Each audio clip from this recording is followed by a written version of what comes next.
Сәлем, құрметті жан. Перизат Сұлтан каналына қош келдің. Каналға тіркеліп, лайк басып, комментарий қалдыруды ұмытпа. Луиза Хей, 21 күнде бақытты бол кітабынан 11 күн. Тақырыбы: ашуды босатып, өзіңді жақсы сезіну. Бүгін сіз өз бойыңыздағы ашу сезіміне мән беріп, ол сезім сізді ауру қылмай тұрып жіберуді үйренесіз. Әр күні өзіңмен сөйлесіп, жақсы көретініңді айту сезімі қалай екен? Айнаға қарап өзіңізді құттықтауға уақыт бөліңіз. Сіз өз эмоцияларыңызды терең ұғынып, өткенді жіберуді үйрендіңіз. Енді өз санаңызда жағымды аффирмацияларды қайталауды үйреніп келесіз.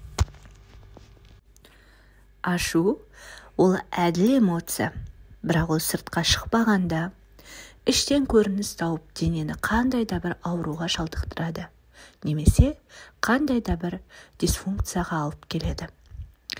Біз әдетте бір нәрсеге қайта-қайта ренжиміз.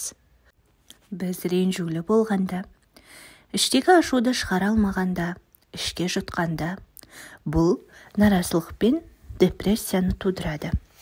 Сондықтан ашуды басқарып, қажет кезде оны жіберу дұрыс.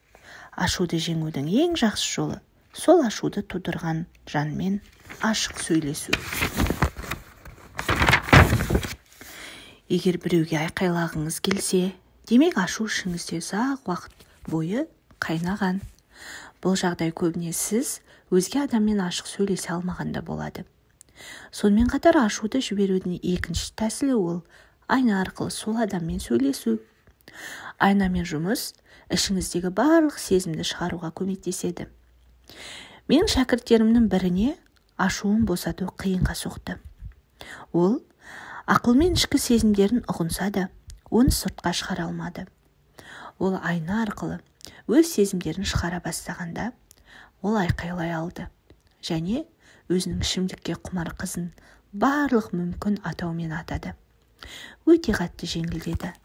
Кейін ол әйелдің қызы келгенде, ол қызын тоқтаусыз құшақтай берді. Бұл мүмкін болды, себебі ол ашуын жіберіп, махаббатқа орын босатты. Мына сөздерді қайталаңыз. Сезімге ие болу ол дұрыс. Мен бүгін нені сезінемін, соны көрсетемін, жағымды әдіспен. Бүгінгі күннің жаттығуы: ешкім жоқ жерге отырыңыз, айнаға қараңыз. Айнаға өзіңіздің көзіңізге тік қараңыз. Егер әлі күнге дейін көзіңізге тік қара алмасаңыз, аузыңыз бен мұрныңызға қарасаңыз болады. Сонымен айнаға қарап, терең дем алып, сізді ренжіткен адамды сол айнада елестетіңіз. Ренжіген сәтте еске алып, ашуланғаныңызды сезініңіз. Осы жанға не үшін ренжігеніңізді дауыстап айтыңыз. Не үшін ренжідіңіз, сол кезде оған қандай сөздер айта алмай қалдыңыз, барлығын дауыстап ішіңізден шығарыңыз. Ол адам сізді естіп тұрғандай. Мүмкін бұл жаттығуды бірнеше рет жасау қажет болар. Дегенмен бұл өте қатты көмектеседі. Жеңілдеп қаласыз, ашуыңызды босатасыз. Жазуға арналған жаттығу. Мына сұрақтарға жауап жазыңыз. Неге мен әрдайым ренжіп жүруге талпынамын? Мені ашуландыратын жағдайлар болу үшін мен не істеп жүрмін? Мен кімді жазалаудамын? Мен нені қалаймын? Мені не бақытты етеді? Мен өзімді бақытты қылу үшін не істей аламын? Медитация.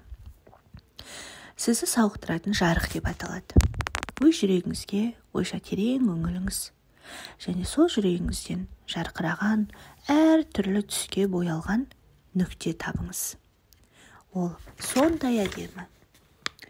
Бұл сіздің махаббатыңыз бен сауықтырушы энергияңыздың орталығы.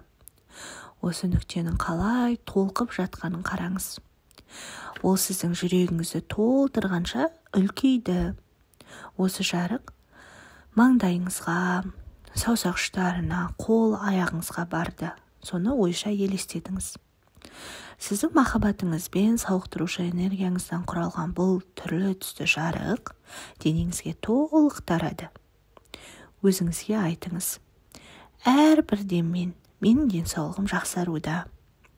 Осы жарық денеңіздің барлық аурулардан тазалап, денсаулықпен толтыруда. Енді осы жарық сіздің ішіңізден сыртқа шығып, сол жарықты қажет ететін жандарға барып жатқанын елестетіңіз. Біз нені таратсақ, сол бізге еселеніп қайтып келеді. Махаббатыңызбен жан-жағыңыздағы адамдармен бөлісіңіз.